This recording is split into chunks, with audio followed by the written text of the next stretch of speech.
झारखंड में राज्यसभा चुनाव को लेकर सरगर्मियां तेज हो गई हैं। अब सबकी नजर इस बात पर टिकी हुई है कि उम्मीदवार कौन कौन होंगे। हम अभी फिलहाल बात करेंगे बीजेपी के संभावित उम्मीदवार कौन हो सकते हैं।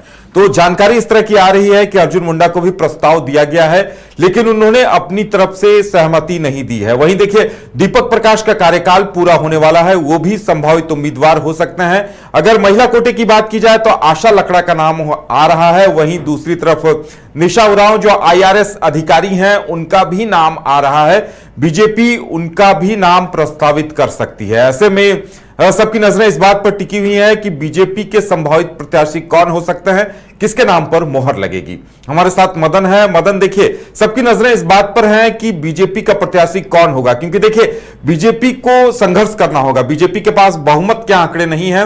बीजेपी के पास 21 विधायकों का आंकड़ा है, एक जदयू से, एक आजसू से, और इस तरह से एक आंकड़े जो हैं काफी संघर्षपूर्ण है। और बीजेपी की को लेकर यह कहा भी जा रहा है कि अंतरात्मा की आवाज पर अपील करनी है।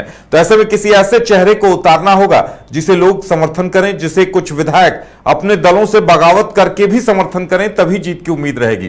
तो मदन, क्या लगता है किसे उतारने के आसार नजर आ रहे हैं? बिल्कुल, देखिए, जो चुनावी चर्चा है उसमें अगर आप देखें तो ये जरूर है कि बीजेपी के तरफ से संगठन से जुड़े व्यक्ति को प्राथमिकता दी जाती है, लेकिन जो चेहरे फिलहाल सामने आ रहे हैं उसमें राज्य की वर्तमान राजनीतिक स्थितियों को देखते हुए और जिस तरह से सत्ता से बाहर लगभग दूसरे टर्म भी बीजेपी को रहना पड़ा है, तो अब आगामी राजनीति को देखते हुए ऐसे चेहरे का चयन करना होगा कि बीजेपी अगर चुनावी मैदान में अपने उम्मीदवार को देती है तो फिर हार का सामना नहीं करना पड़े। तो महत्वपूर्ण है कि क्या वो चेहरे जो अभी चर्चा में हैं उनमें से वो शामिल हैं कि नहीं। तो पहला नाम अगर देखें तो अर्जुन मुंडा का आ रहा है, दूसरा नाम देखें तो आशा लकड़ा का है, तीसरा नाम देखें तो निशा उरांव का आ रहा है, और चौथा में फिर से क्या एक बार दीपक प्रकाश को ही मौका मिलता है, ये देखने वाली बात है। तो संभावनाएं जो है कई तरह की चर्चा में हैं, लेकिन बीजेपी आखिरी वक्त पर भी चौंकाने वाली फैसला लेती है। तो ऐसे में क्या संगठन के एक सामान्य कार्यकर्ता को, जो लगातार ये कहा जाता है कि बीजेपी अपने बूथ स्तर के कार्यकर्ता को भी अर्श से फर्श तक पहुंचाता है, तो ऐसे में फर्श से अर्श तक पहुंचाता है, तो ऐसे में क्या बीजेपी ये फिर से एक बार अपने जैसे आप देखें समीर उरांव जो बीजेपी के एक सामान्य कार्यकर्ता के तौर पर थे और फिर पार्टी में बड़े पद तक पहुंचे और फिर राज्यसभा तक का सदस्यता किया, तो सदस्यता लिया, तो फिर ऐसे में क्या बीजेपी फिर से एक बार वैसे ही चौंकाने वाली फैसला लेती है। लेकिन जो वर्तमान में राजनीतिक हालात है, जो आंकड़े हैं, वो बीजेपी के पक्ष में नहीं है, इससे इनकार नहीं किया जा सकता। एक जानकारी सामने आई है कि बीजेपी की तरफ से 4 नाम आला कमान को भेजे जाएंगे। वहीं देखिए 5 और 6 जून को राष्ट्रीय अध्यक्ष नितिन नवीन भी यहां आ रहे हैं, और बीजेपी के एक कार्यकर्ता है धनबाद से नंदलाल अग्रवाल, उनका भी नाम प्रमुखता से आ रहा है। तो ऐसे में मुझे लगता है कि अब 5-6 जून को जब राष्ट्रीय अध्यक्ष नितिन नवीन जी आएंगे तभी नाम को लेकर अंतिम मोहर लगेगी।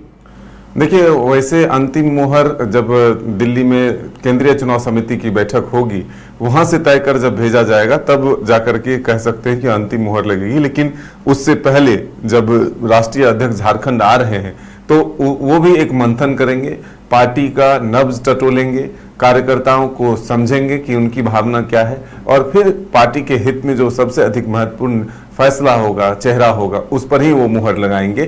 तो ये जरूर माना जा रहा है कि पूरी तरह से बीजेपी का स्ट्रेटजी ये होगा कि अगर हम चुनावी मैदान में अपना उम्मीदवार देते हैं तो किसी भी हाल में इस चुनाव को हम नहीं हारे। देखिए, इसके लिए जेएमएम की तरफ से भी पुरजोर कोशिश की जा रही है। सरकार उनकी है, यहाँ पर निगरानी के लिए वो अपने राज्य स्तर के तंत्रों का भी इस्तेमाल करेंगे। और इससे पहले उन्होंने चुनाव आयोग के पत्र भी लिखा है और उसमें उन्होंने स्पष्ट किया है कि जिस तरह से बीजेपी के पास आंकड़े नहीं हैं और फिर भी सार्वजनिक रूप से वो ये अनाउंस करते हैं कि हम अपना कार्य एक उम्मीदवार देंगे, तो इससे ये माना जा सकता है कि जो पहले की परंपरा रही है झारखंड में हॉर्स ट्रेडिंग की, खरीद फरोख्त की, डर और भय का स्थिति पैदा करने का, तो क्या यही सब तस्वीरें जो है निकल कर सामने आएगी। तो इसलिए ये हम कह सकते हैं कि बीजेपी उन चेहरों पर भरोसा जताएगी जो इस अपने भी व्यक्तिगत रूप से भी दो तीन विधायकों का समर्थन प्राप्त कर सके और पार्टी स्तर से भी मेहनत कर जो है वैसे उम्मीदवार को लाया जाए जो इस चुनाव को जीत सके और झारखंड में आगे जो राजनीतिक हालात में उससे बीजेपी को फायदा मिले, पार्टी और संगठन दोनों मजबूत हो, ऐसी कोशिश होगी। चलिए, तो अब देखने वाली बात यह होगी कि जो 4 नाम भेजे जाएंगे वो कौन कौन से होंगे और आलाकमान की तरफ से किस नाम पर मुहर लगाई जाती है और किस तरह की तस्वीरें देखने को मिलती है राज्यसभा चुनाव के दौरान, ये भी देखने वाली बात होगी। घर रहने का मकान भर नहीं, ये खुशियों की तिजोरी है। दरवाजे पर दस्तक देता पड़ोस, खिड़कियों से उमड़ आता आसमां, तारों में उलझी ऐसी न जाने कितनी दास्तां। कहती हैं चले डायमंड सिटी, एक सफर हम सफर के साथ अपने घर तक। Diamond city, life long bonding, 500 से ज्यादा खुशहाल डायमंड परिवार। जल्दी करें, सिर्फ 200 फ्लैट बाकी। आज ही बुक करें अपना आशियाना।